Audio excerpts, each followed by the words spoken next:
Hey everyone, and welcome back to the channel. The real estate market has been a wild ride these past few years. After historic highs, many are wondering, is a correction coming? And if so, where will prices actually drop? Today, we're diving deep into that very question.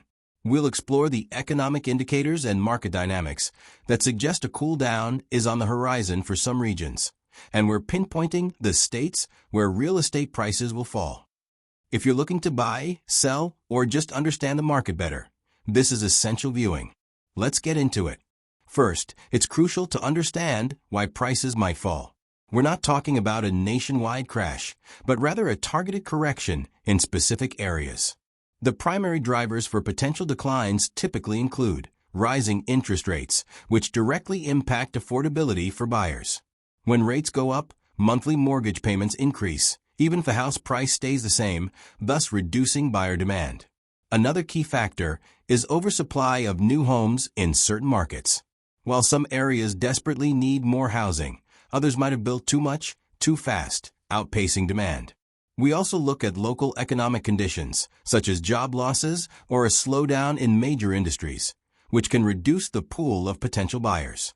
Finally, outmigration or a shift in population trends can also create downward pressure on prices, especially if more people are leaving than moving in. Florida. This state was a pandemic boomtown. People flocked here for warmer weather, lower taxes, and remote work opportunities. However, the sheer volume of new construction, particularly in Central and Southwest Florida, is starting to create an oversupply in some areas. Combined with skyrocketing property insurance rates due to climate change and increased hurricane activity and rising interest rates, affordability is becoming a major hurdle. Areas like Cape Coral, Lakeland, and even parts of Orlando could see a more noticeable dip as supply catches up with or even outpaces demand, and insurance costs make homeownership less attractive. North Carolina. States like North Carolina experienced massive in-migration, particularly to tech hubs and desirable urban centers such as Raleigh and Charlotte. While job growth remains strong, the rapid appreciation has created an affordability crisis. With higher interest rates, fewer buyers can qualify for the expensive homes. We're seeing inventory levels rise and bidding wars becoming a rarity. This suggests that while prices might not crash, a significant cooling and even small declines, especially in the entry-level and mid-range markets, are very possible as the market rebalances. New Jersey. Known for its high property taxes, New Jersey's market has always been sensitive to affordability. The pandemic saw a surge of buyers leaving NYC, pushing prices up, particularly in the northern suburbs. Now, with remote work policies shifting and interest rates climbing, the high cost of living and property taxes are becoming a major burden again.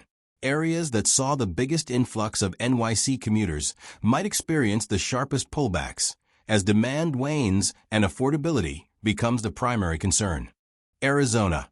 Phoenix was consistently one of the hottest real estate markets in the nation for a long time. However, the rapid price appreciation coupled with rising interest rates has made homes unaffordable for many locals. Arizona also saw a lot of speculative buying and new construction. Now inventory is increasing and homes are sitting on the market longer. Expect to see price reductions in the Phoenix metropolitan area and potentially other major cities as sellers adjust their expectations to the new market reality. Nevada. Las Vegas experienced a significant boom, driven by both tourism and an influx of California residents seeking lower costs. However, its economy is heavily reliant on tourism, which can be volatile. Like Arizona, Nevada saw considerable new construction, and the market is highly sensitive to interest rate fluctuations. Las Vegas and Reno could see prices fall as demand slows and the market recalibrates. The state's quick recovery from the last recession also means it might be quicker to correct this time around. Idaho. Perhaps a surprise for some, but Idaho, particularly its capital Boise, saw some of the most aggressive price growth during the pandemic. People flocked there for its outdoor lifestyle and relative affordability compared to coastal cities. However, prices quickly outpaced local wages, making it unsustainable. Now, with a slower national market and fewer out-of-state buyers, Boise and other popular Idaho cities are likely to experience some of the largest percentage drops as the market finds a more sustainable equilibrium. Utah. Cities like Salt Lake City and Provo saw incredibly strong demand and some of the fastest appreciating homes. While Utah still has strong underlying fundamentals, the sheer price increases made homes inaccessible for many. The market is now seeing a significant increase in inventory, and bidding wars are largely a thing of the past. This suggests that price adjustments are inevitable as the market corrects from its overheated state. Washington, specifically focusing on the Seattle metropolitan area, this region experienced intense competition driven by the tech industry. High salaries meant buyers could afford higher prices, but even then, affordability became a major issue. With tech layoffs and a general market cool down, homes are sitting on the market longer.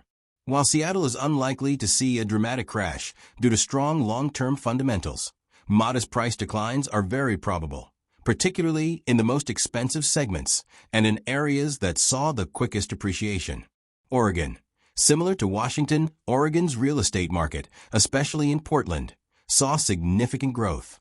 However, rising interest rates, combined with some out-migration trends and local economic shifts, are starting to put downward pressure on prices. Inventory is increasing, and homes are taking longer to sell. Expect minor to moderate price dips as the market adjusts to current economic realities. Texas. While Texas is still experiencing population growth, especially in its major cities like Austin, Dallas, and Houston, the sheer volume of new construction, particularly in Austin, has been immense.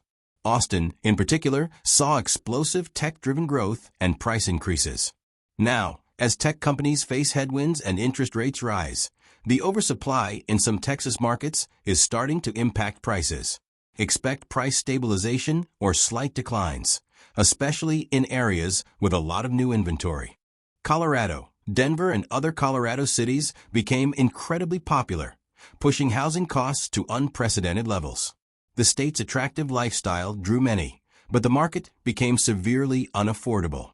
With a general cooling trend and tighter financial conditions, price reductions in Colorado's major metropolitan areas are becoming more common as the market seeks balance. California. While it's hard to generalize for an entire state as vast as California, certain previously red-hot markets are seeing a significant cool down.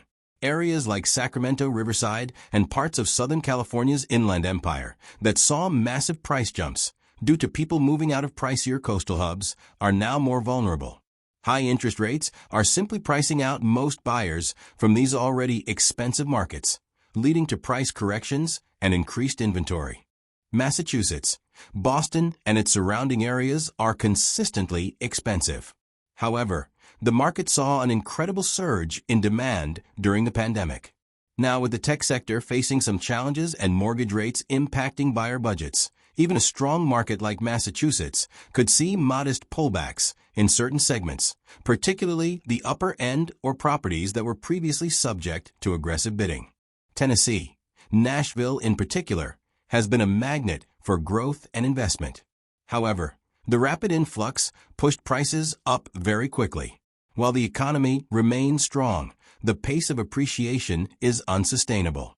As inventory increases and buyers face higher costs of borrowing, the market is likely to see price flattening or slight declines as it normalizes after a period of intense growth.